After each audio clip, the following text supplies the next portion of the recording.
Hi, good evening, everyone.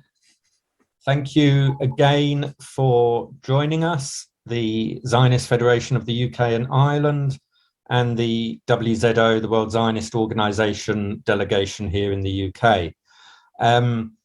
Many of you might be returning to us, having joined us before for our series of webinars.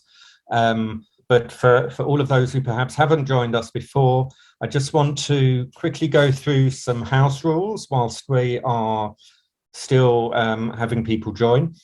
First of all, you know, as many of you have already got your videos on, please feel free to leave them on.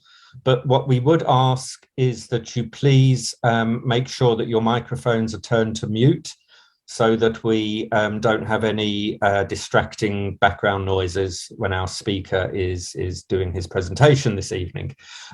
So if you can just bear that in mind and keep your microphones on mute, that will be much appreciated. As I say, welcome back. Welcome to anyone who's not joined us before for our webinar this evening. And we are very privileged, very lucky to have a young man who is an Anglo-Israeli. He made Aliyah some years ago. His name is Benjamin Lee. And Benjamin studied languages, French and Spanish, I think, at Leeds University. He subsequently made Aliyah in 2018. And started in the IDF as a lone soldier. So kol hakavod to Benjamin for such a brave and principled move and decision. Benjamin subsequently served in the international social media team of the IDF Spokesperson's unit, and he served there for 2 years before being released at the end of 2020. So that's just 10 months ago. Earlier this year, he was called up again to return as a reservist soldier during May's conflict between Israel and Gaza, in what was named the Operation Guardian of the Walls. And he was, as I say, he was called up as a reservist to once again provide his services to the IDF Spokesperson unit. So it gives me great pleasure to hand over to Benjamin, who will talk through all of his fascinating experiences. So without further ado, Ben, over to you. Thank you very much, Steve. Hello, everyone. Good evening. Thank you again, Steve, for your introduction. And thank you so much to you and your team at the ZF for hosting me for this event. The work you do here in the UK is so important, and I'm very honoured to be supporting you tonight.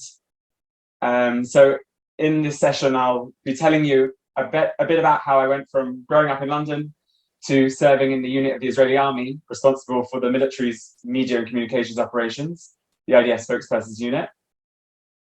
I'll start by telling you about my background and story before explaining in more detail the history, structure, and mission of the IDF Spokesperson's unit. And then we'll try to give you an insight into my service, both as a regular soldier and now as a reservist in the unit. At the end, please feel free to ask any questions that you may have, or write them in the chat as we go, and then I'll take them at the end. And so yeah, we'll begin. So firstly, I'll tell you a bit about myself, my background, and how I ended up as an Israeli, albeit with a fairly obviously British accent. I grew up in London in a very Zionist family with a close connection to Israel. While we don't have any family in Israel, we made frequent visits there on holiday, and the state of Israel was always something we were extremely proud of and inspired by at home. During my teenage years, I became involved in Bnei Akiva youth movement here in the UK. First as a chanech, as a participant, and then later as a madrich, as a leader. And I became very attached to the ideology of Bnei Akiva, the religious Zionist ideology that it promotes, Torah v'Avodah v'Aliyah, and Aliyah was a very important part of the ideology that we were taught, and then went on to teach other chanechim other participants as madrichim. And it was on Israel tour when I was 16, with B'nai Akiva on the 1 month trip that so many British Jewish teenagers take as a rite of passage, that has unfortunately been suspended in the last couple of years because of COVID, but a while ago. This was when I really saw Israel for the first time as something that I wanted to actively be part of. And it was the enormous sense of the past, present, and future of the Jewish people converging in this small strip of land that really captivated me and I found very powerful, even at a relatively young age. And as a proud and connected Jew, I felt that I wanted to be a small part of living this story, and taking the opportunity that generations of our ancestors had longed for, but never saw actualized, which was a live Jewish state. And that's when I more or less made up my mind about Aliyah when I was 16. I was quite set on it from then, but I didn't go straight away. I decided to obviously stay and continue my education in the UK, and when the time is right, the time will be right. And so I finished my A-levels at the City of London School. After this, I went on to read French and Spanish, as Steve said, at the University of Leeds, Modern Languages, which was a very formative experience in a different way. I was very active with Jewish life on campus, but I'll just tell you a short story about my time abroad, which every languages student that in the UK takes a year abroad. I was very fortunate to spend a few months in France and then 9 months in Argentina, in Buenos Aires. Were amazing experiences. But I'll tell you about France. As you can see from the pictures I've got up, I went in April of 2015, which was 3 months after the terrible Charlie Hebdo and Hyper Cacher attacks in Paris, which shocked the world, shocked the Jewish community, shocked the French Jewish community to the core, to the very core. And when I arrived in Bordeaux, this was 3 months after, there was armed military presence, the French army patrolling around the synagogue in Bordeaux 24 hours a day. They'd taken over the entire Beit Midrash of the shul as their sort of barracks. There was a tiny school in the community as well of Bordeaux, and once again there was always French soldiers standing outside as the small school operated, and it was a very powerful experience to see this. For a long time I'd felt the pull factors towards Aliyah, the ideology, the things I described before, being part of the Jewish story and all of these things. But I understood for the first time that there are the push factors towards Aliyah that so many hundreds of thousands or millions of Jews who have ended up making their lives in Israel have felt. And so this was a very informative experience for me. And ultimately, when I finished my degree, I got on a plane fairly shortly after, but maybe without the rose-tinted glasses of a 16-year-old. And I signed up for a program called the Israel Government Fellowship, which was a 10-month internship program for graduates run by the Menachem Begin Heritage Center in Jerusalem and Massa, which is funded by the Jewish Agency. This was an excellent program. It was really very well run. I've got here the picture of the other participants from around the world who came for this 10-month program. And I was very privileged to have an internship placement in the Israeli Ministry of Foreign Affairs in Jerusalem. And for me, it was the whole idea of doing this program was more of a test run for Aliyah. I wanted to see what professional conditions were like, what the opportunities were, and it was very successful in that front. I was very, very fortunate to see from the inside the scope of the work that Israeli diplomats do in the Israeli Foreign Ministry and further afield.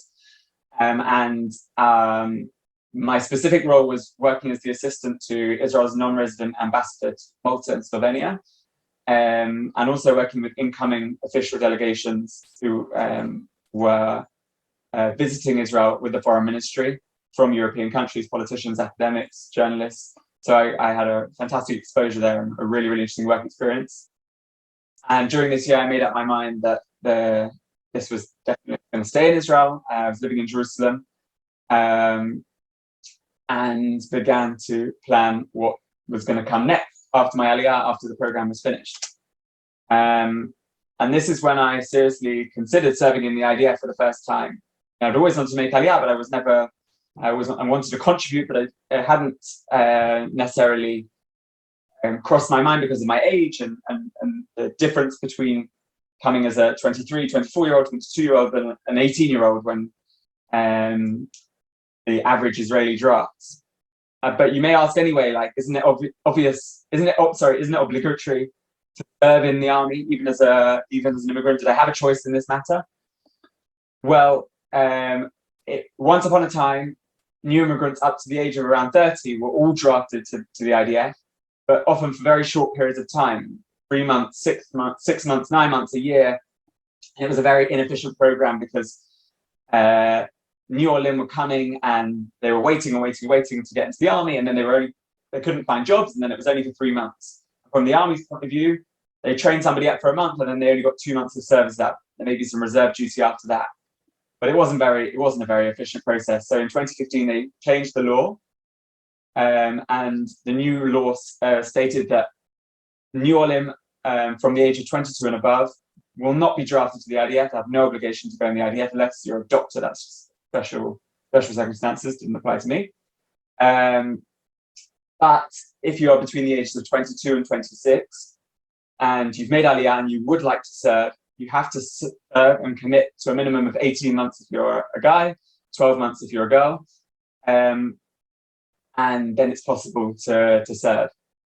And so after some considerable deliberation, I decided that more work or further study could wait down the line, and the opportunity to serve my new country in its military, a cornerstone institution of the State of Israel, as we all know, and a rite of passage for so many Israelis to go through, which is military service, was the obvious path to have a smooth integration and to contribute. So my decision was made, and I officially made aliyah in July of 2018, completing the full gamut of Jewish agency-funded programs. I signed up for the world-famous Ulpan Etzion in Jerusalem, where I lived and studied for the first 5 months after becoming an Israeli. Very importantly, I improved my Hebrew. Even more importantly, I made a great community of friends of other Olim. And I also had the time to tackle the complications of drafting to the IDF. Because the Israeli army is famous the world over for its effectiveness on the battlefield, daring operations, both those known to the public and those that are not, and deployment of cutting-edge technology. It is, however, also a mammoth organization, a huge conscript army with a very bureaucratic nature that reflects other parts of the Israeli government as well. And it's very difficult to navigate this system, especially drafting, even for Sabra native-born Israelis. So I needed the time to work through that. But age 23 at the time of my aliyah, I was very determined from the offset to try and contribute the skills that I'd built up from my degree, my languages, the experience I had in the MFA, and Jewish Hasbara on campus and whatever. And I really wanted to contribute those skills in the service as effectively as I could during my service. It was going to be 18 months. And this led me to the IDF Spokesperson's unit, known in Hebrew as Dovel Tzal. This is the unit which is responsible broadly for communicating the IDF's messages to the media, both domestic and international, and the general public. I'll get on to in a moment what the IDF Spokesperson's unit does and is in more detail. And it wasn't necessarily an easy journey to get there. However, after my basic training, I was finally assigned a place in the unit and able to continue my service there. So before I continue with my own experience in the unit, I can hear through the airwaves of Zoom many of you thinking, what exactly is the IDF Spokesperson's unit and how does it operate? Well, to answer this, I'll share some of the history of the unit, its objectives, and how it's structured, which I hope you'll find interesting and informative. So, it goes back to 1948, the establishment of the state. This is Moshe Perlman. He was the first of Tzal. He was the first IDF spokesman. And he has a very interesting story. He was born and raised in a very religious home in London. He went on to study at the LSE and then trained as a journalist. During the 1930s, Perlman became involved in the Labour Zionist movement and was close to many of the pre-state leaders of the Jewish Agency at that time. And then in 1948, now that he was living in the new state of Israel, David Ben-Gurion appointed Moshe Perlman, who was equipped with an appropriately cut glass British accent, to liaise with foreign reporters on behalf of the IDF, the newly formed IDF at the time. And he became the first of Tzal. He became the first IDF spokesperson, a role which he served in for 4 years until 1952, after which he went on to serve in various capacities in Israel's public diplomacy apparatus, including in the Prime Minister's office. And he wrote a number of books, including on the capture of Adolf Eichmann in Argentina in 1960. One interesting story about him, whilst he was the Dover, whilst he was the IDF spokesman, which I think illustrates his character somewhat, and maybe that of the other quite fearless early leaders of the state, was that at the age of 39 at the time, he decided to take on the training course in the brand new paratroopers unit of the IDF, which had just been formed. He was very insistent, even though he wasn't planning to actively serve as a paratrooper. He was busy enough, I think. But he passed the training for the Samchanim, for the paratroopers, with great success. So with Moshe Perlman, the IDF spokesperson's unit was born, and clearly a great character. Over the decades since, the place of the office of the IDF spokesman, it was always a man until the 2000s, shifted around within the army. But for many years, it was a branch of the Military Intelligence Directorate, Modi'in. And the commander of the IDF spokesperson's unit, the spokesperson, him or herself, is a very senior ranking officer, the rank of Brigadier General, one cross on the shoulder, and has a seat on the general staff of the Israel Defense Forces. And there have been some very famous figures who have held this position over the years. One of them here I've got up on the screen is Nachman Shai, who today is a Labour member of Knesset and a minister in Israel's government. He's the Minister of Diaspora Affairs. Nachman Shai was the IDF spokesman during the Gulf War in the early 90s. And under the threat of Scud missiles from Iraq, Nachman Shai was a famously calming voice for Israelis, telling them to have their masks at the ready, be close to shelters, and was famous for telling them also on news broadcasts to drink water to help. Then there is another example is Miri Regev, who was the IDF spokesperson during the 2005 disengagement from Gaza and 2006 Lebanon war, who has since gone into politics and was a minister in the last government and is a prominent figure in Netanyahu's Likud party. So overall, the IDF spokesman and the unit itself is very well known in Israel and further afield. But now I'll tell you a little more about the structure of the Tzal, of the unit itself, as this quite closely informs its primary missions and goals. So the focus of the IDF spokesperson's unit is not, as many would assume, to communicate the story of the IDF to the world in English.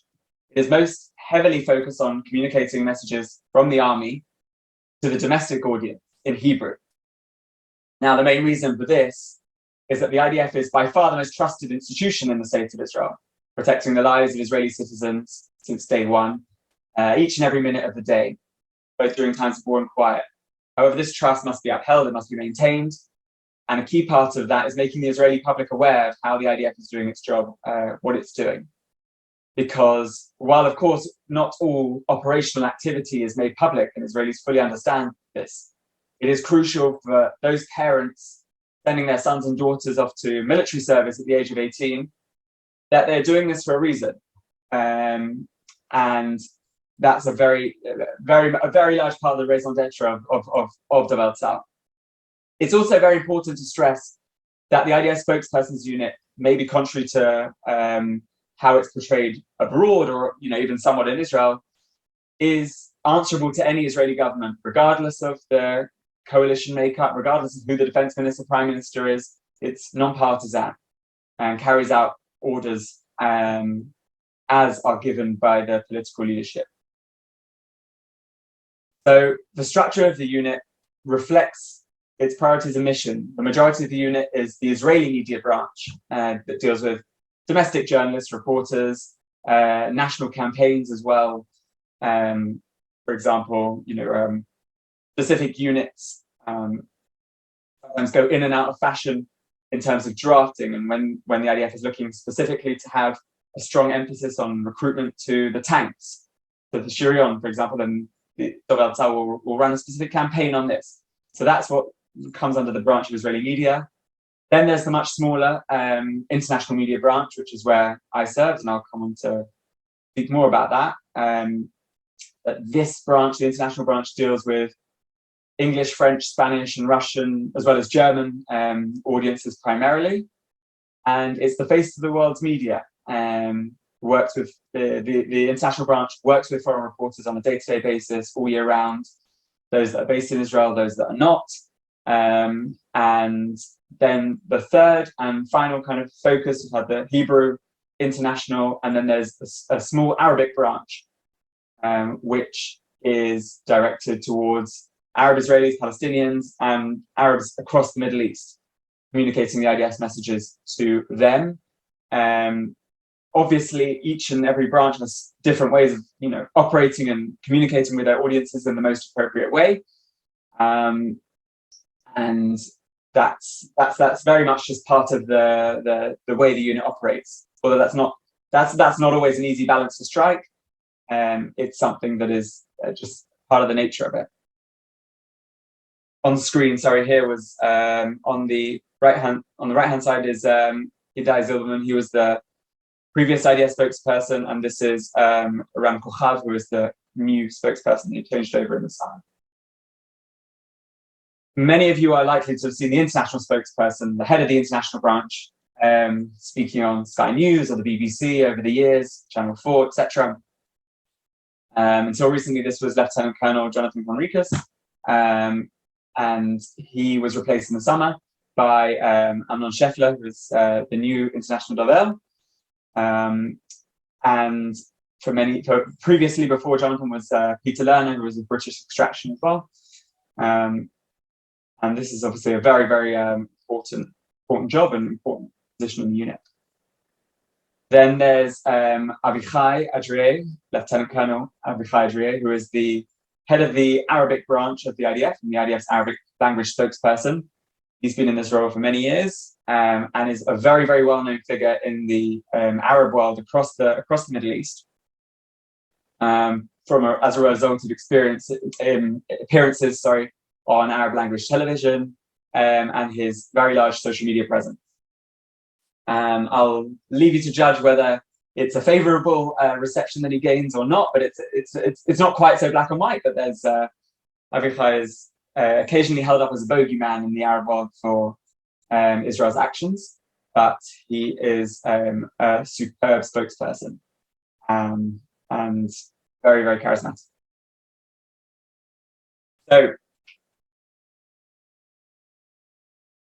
as Steve said at the beginning, I served in the social media branch of the social media team in the international branch. So this is what I'm going to speak about a bit more now. With the onset of new media or social media in the late 2000s, the IDF spokesperson's unit became one of the very first militaries in the world to adapt to the rapid growth of these platforms. During Operation Cast Lead in Gaza back in 2008-2009, the IDF spokesperson's unit made its first foray into the use of social media.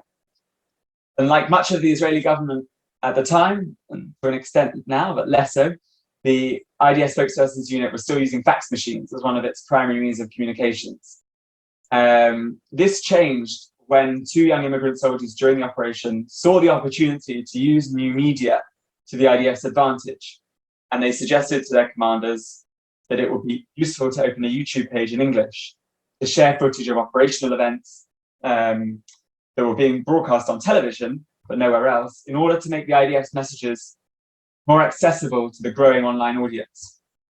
They also launched an initiative to expand the unit's remit from working with reporters from traditional newspapers and outlets to working with bloggers as well. Blogs were all the rage at the time, and this was another way of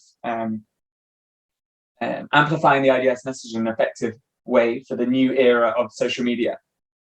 Thus, the IDF Spokesperson's unit social media team was born. There's been a lot of literature actually written about the founding of the IDF social media team and progression over the years. You can see it in a book called War in 140 Characters and another one called Like War. They go into quite significant detail about these the founding of the IDF social media and what it means more broadly for warfare in the modern age. And in subsequent years, this was already 12, 13 years ago, the social media operations of the unit have evolved very significantly and grown exponentially in line with the growth of these technologies themselves. You don't need me to tell you how social media has taken over large parts of our lives in ways that were unforeseeable so many years ago. And the Valsal, the IDF Spokesperson's unit, has adapted to that and run with the concept over the years. So now for over a decade, the IDF has had an English language social media presence on Facebook, Twitter, and YouTube, as well as a blog and website. In later years, an Instagram account was opened and followed. And even more recently, there has been we opened a TikTok account, Telegram, and even LinkedIn in recent years. So there's a lot of different platforms going on. And each platform has a different type of audience.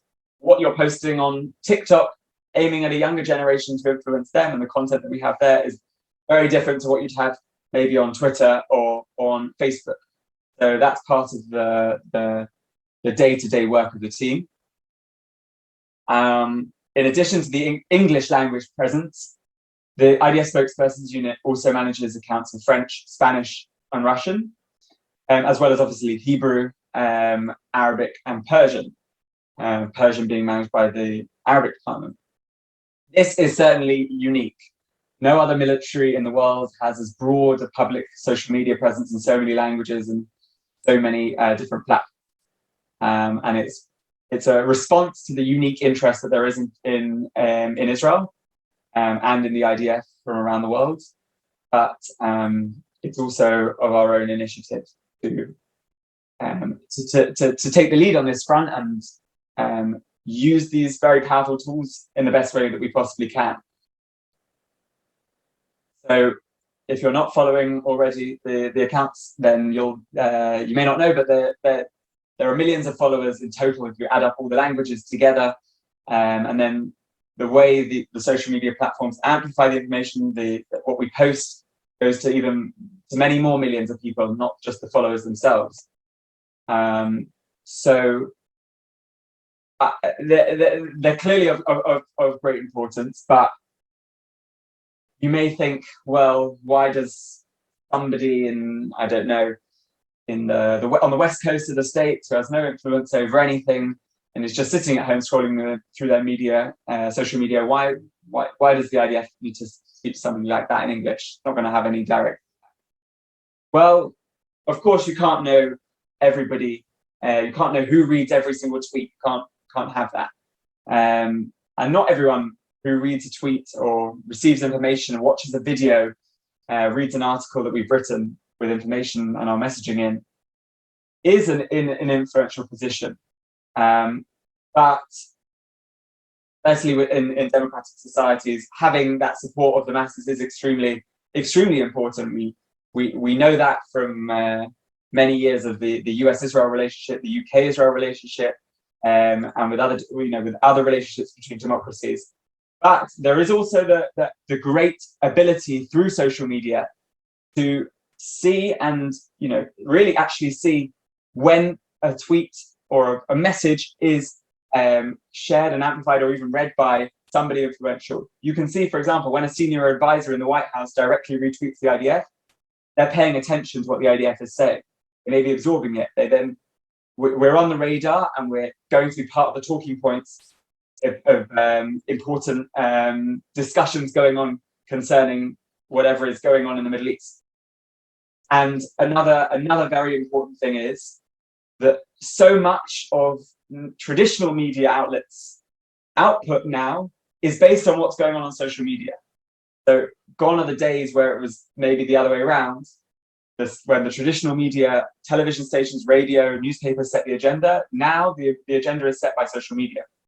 And when the New York Times or the Telegraph, Daily Telegraph, or Le Monde directly embeds or quotes a tweet in the language of the IDF, you know that policymakers and influencers reading these newspapers will pick up on it again, and they may choose to follow, and they may carry on. So there's a knock-on effect, and it is extremely important, both in reaching, as I say, the masses, and in influential policymakers and decision makers, and influencers as well, which we'll talk about in a bit later on.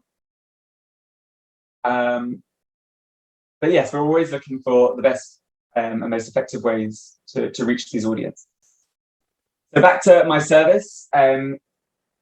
I said earlier on that I completed my basic training, and I was assigned to this unit with this great tradition and this very well-known reputation in Israel and further abroad.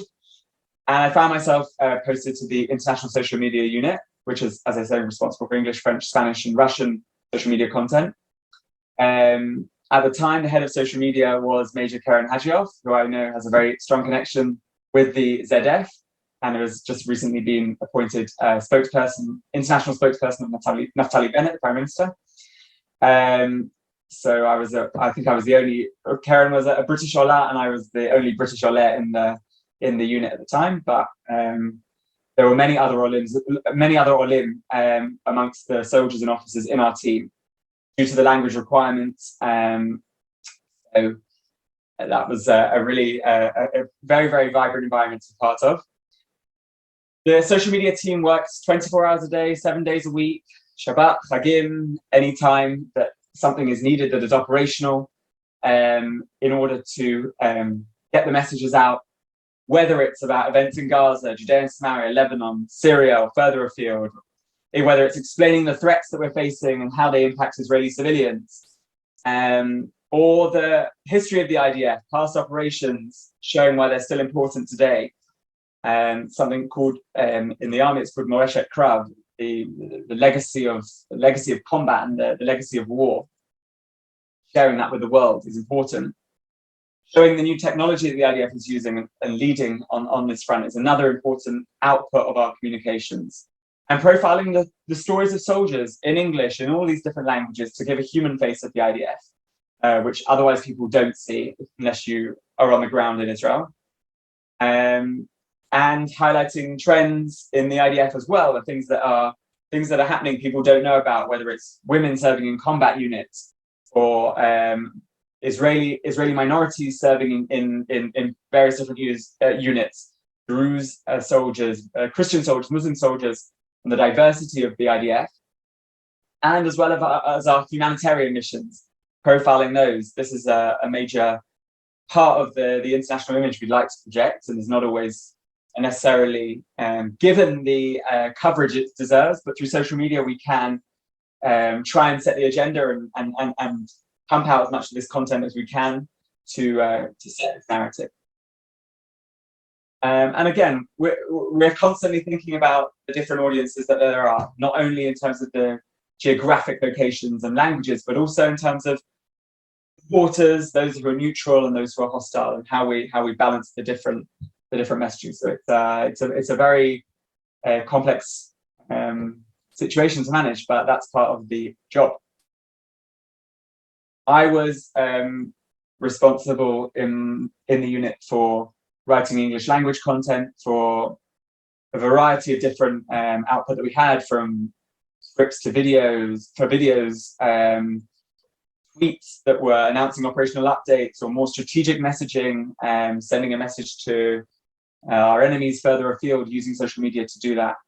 And of course, in this role, accuracy was of utmost importance. The last thing you want is a tweet that has come from the IDF social media team with bad spelling and bad grammar that is then beamed up on CNN for the world to see. So that's one of the advantages as well of having native speakers and Olim working in these units, in these teams. We were also unafraid to use sass and sarcasm when appropriate, not always, but this was when directed at our enemies or trying to send a certain message. And some people deem this to be inappropriate for the IDF to be doing in the official voice of the military. But this was speaking the language of the internet. The internet has its own language. And in an environment where tens of billions of messages are sent out each day, gaining anyone's attention for your specific cause is a massive part of the battle. And if no one is following you because your content is dull, predictable, and poorly thought out, then no one will listen to you when you want them to listen. So having this extra edge, creating attention, creating a buzz, increased our following and broadened our ability to get our message to as many people as we could. Later on in my service, I worked full-time on operational planning and strategy for the social media team. And I also served during Operation Black Belt, which was in November 2019, when the IDF successfully targeted Palestinian Islamic Jihad commander in Gaza, Bahour Abba al-Atta, beginning an intense round of fighting for a number of days afterwards. This was one of the mark points of my service. There were many other things as well.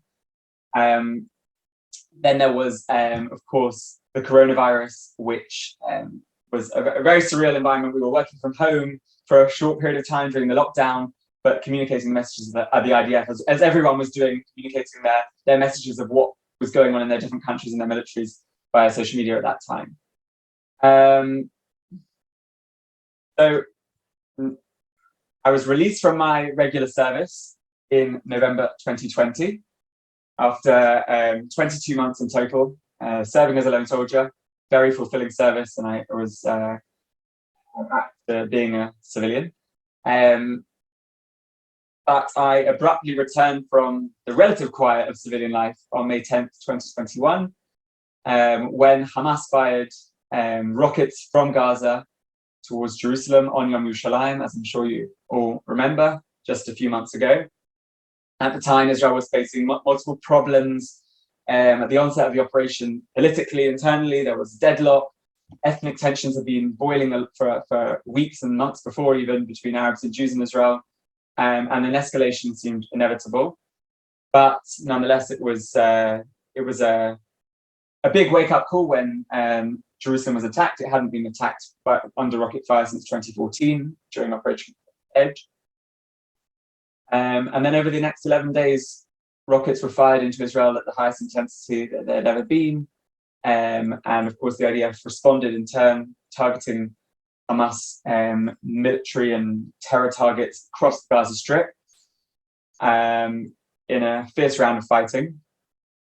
I returned straight away to my unit as a reservist, pretty much doing my old job, a mix of writing and strategy. But obviously in a war and in an operation of this scale, the speed and urgency required, and the quality as well, under such conditions is significantly elevated. As a unit, we were, of course, working around the clock, day and night shifts, releasing operational updates to the domestic and international media, as the eyes of the world were very much on Israel, the IDF, Gaza, and Hamas in that window of time. I mean, to give you a sense of what it's like to be as a soldier a bit further, you're always trying to anticipate what's coming next, as I think everyone involved in public diplomacy is, and how you can plan for that, but also what is the most urgent challenge that you have to deal with, what is the most urgent message to get out, content that is needed, where the conversation is heading within the traditional media spheres and on the social media spheres. So it's a big challenge.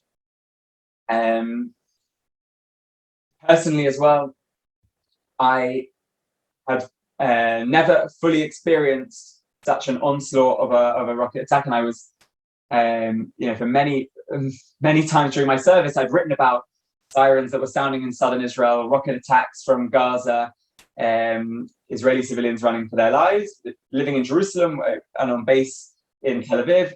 This was, quite, it was often the south that was targeted and not the center of Israel. And of course, this was different this time.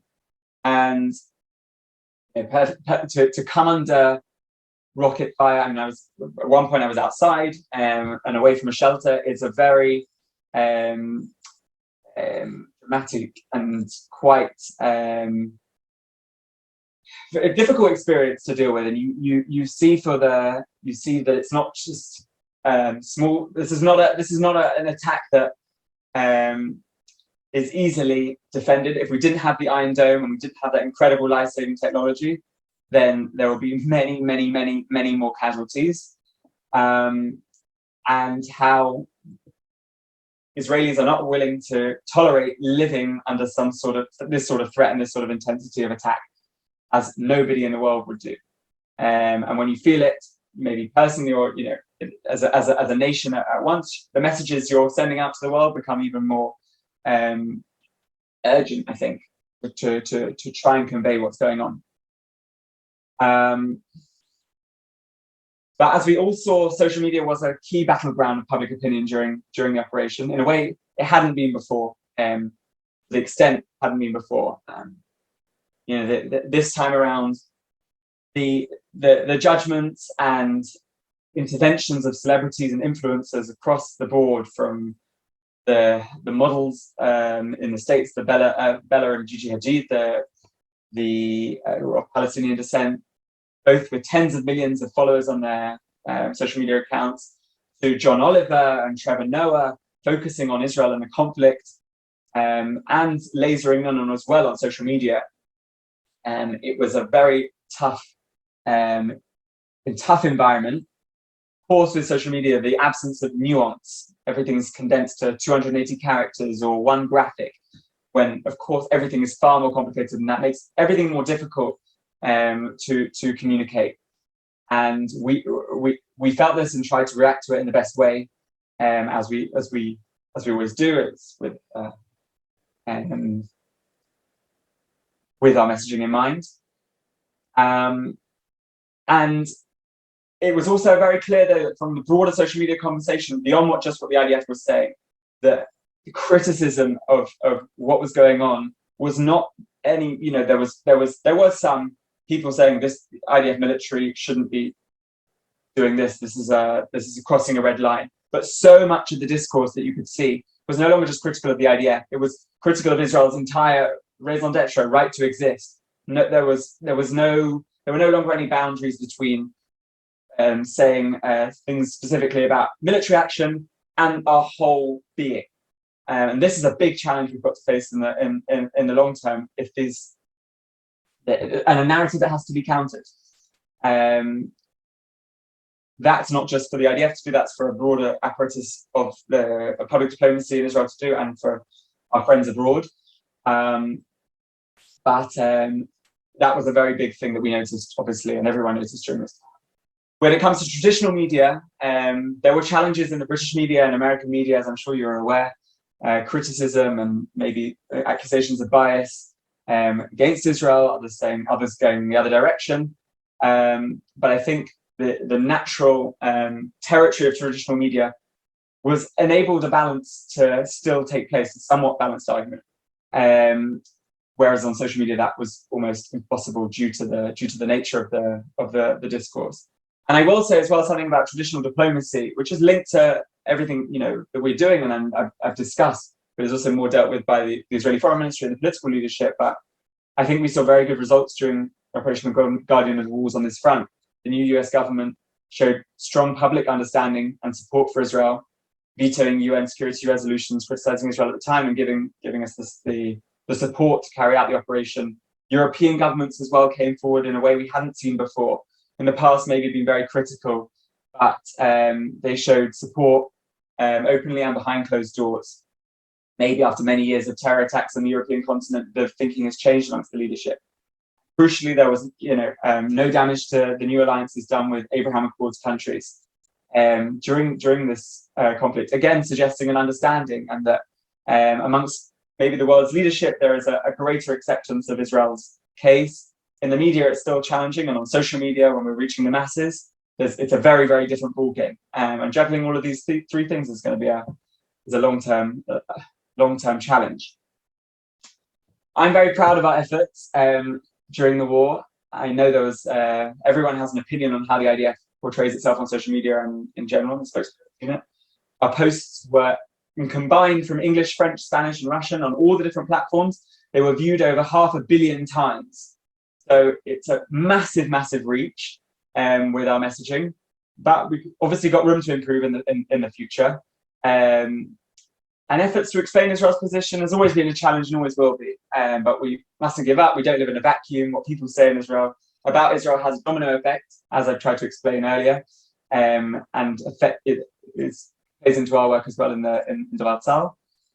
And we can be proud of this story to tell. We're on the right side of history. The enemies facing Israel and the IDF are very much the bad guys. This is a military that goes to unprecedented measures to act according to the highest ethical and moral standards, and both to protect its own civilians, its own soldiers, and the lives that are sadly caught in the crossfire.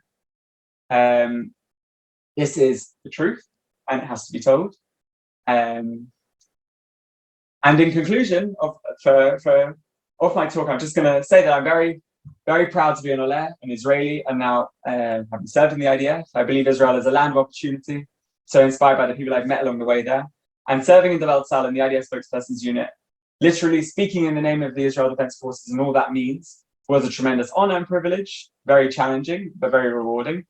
We have work to do, but we always have work to do on this front. And so there's no stopping us beginning it. Thank you. Okay, thanks, Ben, for that. It was a very, very fascinating presentation, and a very fascinating insight into your role and into your life. Ben, could I ask you just to stop sharing your screen?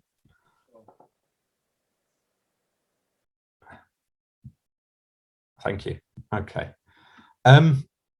So yeah, a really fascinating insight into one of arguably the IDF's most important units, because we live in like you were saying, we live in an age where information travels across the world at the speed of light. And there was someone who said, I can't remember who it was, but something about when someone spreads a lie, the truth is just getting its trousers on, or something to that effect. And yeah, it's very true in this day and age. So thanks. So I have a few questions here for you. As I'm moderating, I'm going to take the chutzpah of asking one of my own first. So as you said to our audience this evening, you were called up as a reservist during Operation Guardian of the Walls. How many years are you signed up for as a reservist? How many years does that go on for as I understand it, it's Miluim is the that's a very good question. I have no idea. I think for as long as I'm useful, I think I'll be going back and forth. Okay. Yeah. Please God, there won't be too. Please God, there will be no need for that, of course. But it's obviously very vital and important work that you do. Yeah. Okay, so I will just add to that the reservists in the unit are a great pool of great resource for the unit in times of trouble, because they've seen it all before, or they work in professional roles in the communications world and come back and provide their expertise. So it's an important. Is there actually an age cutoff for reservists? In combat, there is. Right. I think it's in early to mid 40s. For a non-combat unit like Davar Tzal, I don't think there necessarily is. Again, it's like a case of relevance and need, I think. Right. Okay. Got someone in our audience here has said, "Hi Ben, it seems like the world doesn't want to hear the IDF side of the story. It's something that for us was evident when they targeted the Associated Press building in Gaza. So yeah, it seems like the world doesn't want to hear the IDF side of the story, and the anti-Israel lobby is huge and relentless. Is it an uphill struggle trying to put the IDF's point of view to the outside world? Well, first of all, yes, it is an uphill struggle. I think I went through some of the difficulties that we have, and some of the ways we go about trying to deal with this. I don't think it's a necessarily impossible task, and it's also very, very much audience based. As I said just towards the end, when we're speaking to world leaders who understand these issues much more intimately and understand military decisions and how the threat of terrorism faces their own citizens, then we have a more receptive audience. And we're talking to people who are very uninformed about the conflict. See an Instagram post, see a tweet from a celebrity that they follow about this that makes a sweeping judgment that's totally uninformed, or somewhat uninformed, not to too critical, but then I think we've got a major issue, and those are, as you said just before about lies, they spread very quickly, and the more, how can I put this, that the better that it's dressed, the better the information is dressed up and in the shorter form as possible, and the easier it is for people to spread. I don't think it's impossible, and we've had a lot of challenges in the past in public diplomacy before the era of social media, from before the state was established right through to the moment that it was established, and ever since. And I think it's something that will stay with us, and we just need really focus on it and do our best, make the best of our resources. Certainly no easy task when you're literally under fire. Yeah. Okay, thanks for that. What do you think? Might need to rephrase it, or what does what do soldiers think? Soldiers such as yourself think of the group breaking the silence. I understand you might be somewhat restricted in what. Yeah, I'm not. Maybe I won't go into any personal opinions on this, but I can talk about it from a broader social media perspective. Yep. You see, firstly, I think it's a fantastic thing that Israel is a democratic country and anyone can say what they like. That's a very important part of our country's DNA. Absolutely. I think what you do see is a strong influence when we're talking about social media and traditional media of groups that are critical of Israel from within Israel. That's for sure, and it's another aspect of this narrative. It's never going to be black and white. It's never going to be as simple as everyone in Israel supports what the Israeli government is doing and everyone else is against us. It's not like that. But yeah, it's an added complication of it. Okay, thanks for that. Got a question here. How would you recommend that we tackle ignorance, such as what's happened here recently, what's come into the news with Sally Rooney, the Irish author, who's refused to have her latest book translated into Hebrew? From your experience in the IDF spokesperson unit and your experience as an Israeli, and someone who still has strong ties to this country as well, how would you recommend that we tackle that ignorance or that misguided understanding? Yes. Perhaps ignorance is not always the case. Yeah. Look, I think it's maybe somewhat detached from the specifics of a military operation here, and we're talking about a different angle of criticism on Israel that we've seen building up over many years, the accusations that Israel is an apartheid state. Yep. And it's a drip effect. There's always another report. There's the Human Rights Watch report, and then there's Ben and Jerry's, and then there's Sally Rooney. And we see this drip effect, and I think it's it's dangerous and it has an impact. I mean, I'm currently in London, and I saw Sally Rooney's books are all front and center in Waterstones. So she's an influential figure who people know about. How we go about this, countering it, is a very big question. It's a difficult one. It doesn't always. I'll say what doesn't always help. I'm not necessarily sure I have the perfect answer, but it doesn't always help when Israeli government officials come out and blast what's gone on, because then it's like a state is ganging up on an individual author, and that doesn't necessarily look good. And in other ways, in institutions as well. I think, look, the best we could hope for as well is to cultivate voices who are open to debate within the arts and cultural world, promote them, ensure that they have as a bigger platform as possible in order to rebut what's happening when people like Sally Rooney come out and say that they're boycotting Israel. And I know that's not necessarily a solution to all our issues. But another thing that's also counter culture with culture as well. Whether we have a greater promotion of Israeli culture in the world, in the Western world, more even more translations of our literature and of film. And I think we've seen in recent years as well, through Netflix and whatever, the interest in Israeli output is very, very strong. Yeah. And those do have an effect as well. We might not realize, necessarily instantly, but it's like, oh wow, Israel, isn't what I expected it to be. Yeah. So maybe more of that, and maybe that will counter the weight of the drip effect that I was describing before. No, it's a great answer, and like you say, what doesn't help is when some of Israel's leaders in the past have come out quite strongly, in less than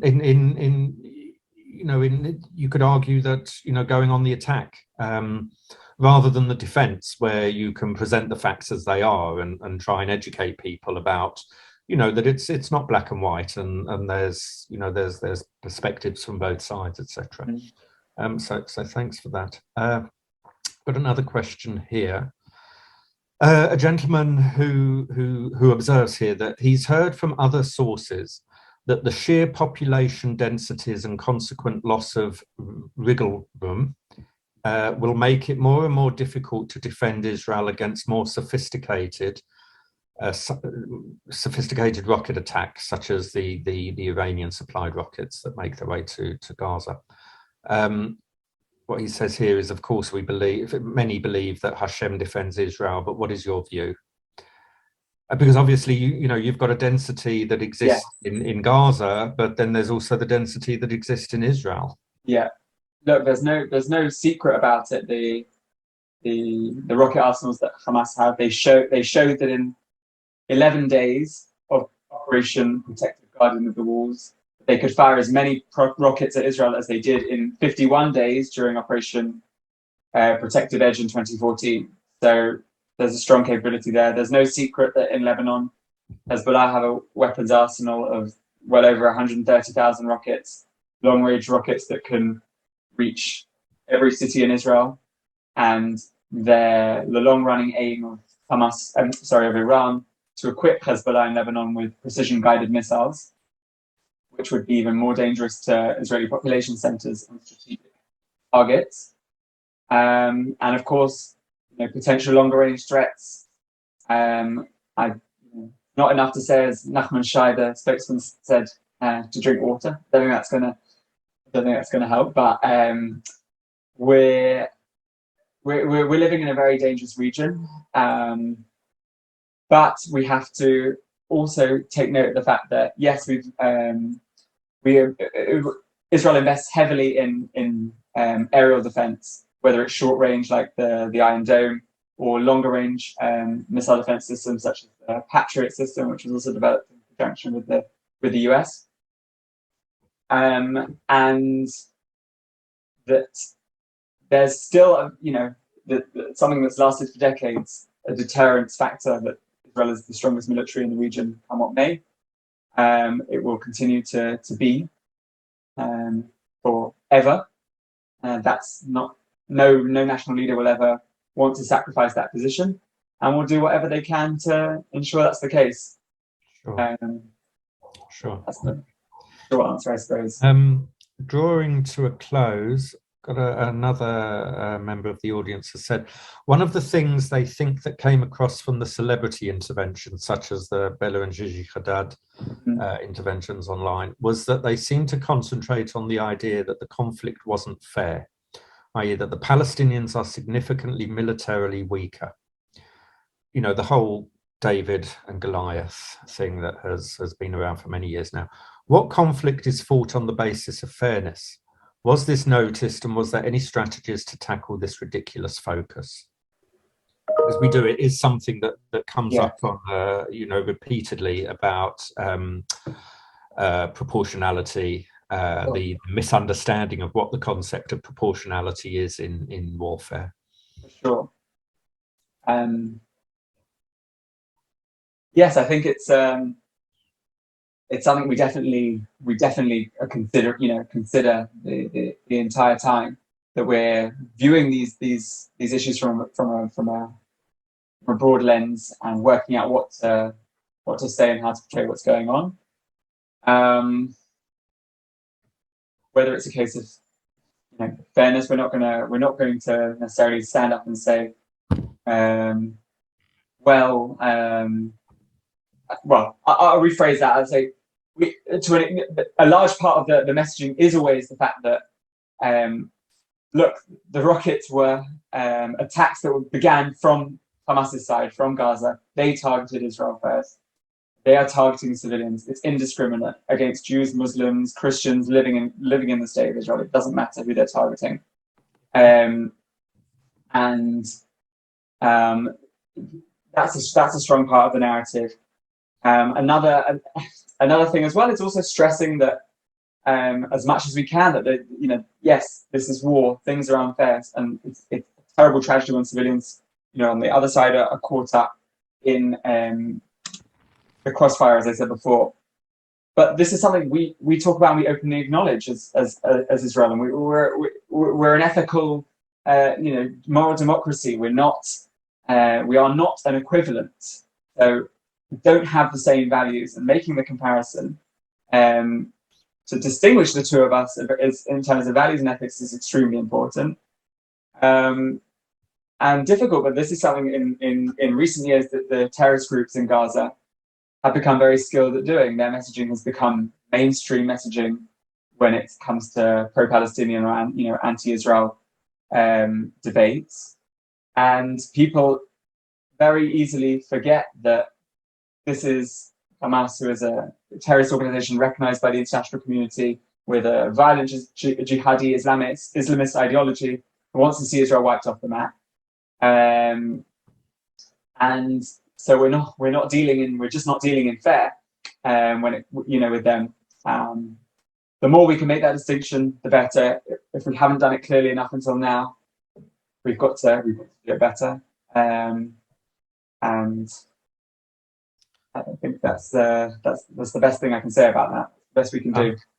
I mean, for us here, it's galling to see so many in our media trying to strike an equivalence between a sovereign state, a UN member state, and an internationally prescribed terrorist organization, and yet they continually try to strike that equivalence. It's a dangerous one. Got another one here. I've got two more, and then we'll call it a day, if that's okay with you. Yeah. No problem. Have you personally dealt with the foreign media, and how was this experience for you? I didn't personally work in a position where I was dealing with journalists, but the entire branch sits together. So it's like a shared effort, and we're thinking about what we write on social media, how that'll be taken up by the journalists, and vice versa, and what the journalists are saying about the IDF and how we're being portrayed. So it's very much a shared effort. You can't isolate anymore between social and traditional media. It just doesn't work. The boundaries are totally blurred. Yep. But no, I have not. I mean, yes, I have some experience of it, but it wasn't my primary profession. Okay. Primary occupation Right, thanks. And I'm going to ask one last question, and I ask this as a parent with kids of my own. What was your parents' reaction when you decided that you would want to go to Israel and then sign up into the IDF? A good question. The very first thing I said in my talk was that I come from a very Zionist family, and that's especially true of my parents. Wonderful. And they were very supportive. I'm very, very lucky, and they obviously miss not being able to visit at the moment due to the restrictions that have been in place. But they were happy once I also told them I wasn't going into a combat unit, so they were able to sleep a little easier. But yeah, I'm very thankful for their support. Yeah, fantastic. Well, Ben, it's been an absolute pleasure hosting you this evening and hearing all about your experiences, both as an Oleh Hadash and a soldier in the IDF. Thank you very much. Thank you to everyone else who joined us this evening. I will endeavour to send a follow-up email tomorrow with the recording of this evening. And in the meantime, Ben, thank you. Be well. Please God, please God, you won't have to return too often to the IDF, and you'll get to enjoy a normal life, so to speak. Everyone else, thank you for joining us on behalf of us, the ZF, and the WZO here in the UK. So thank you, everyone, and good night. Thanks. Thank you. Bye-bye. Bye.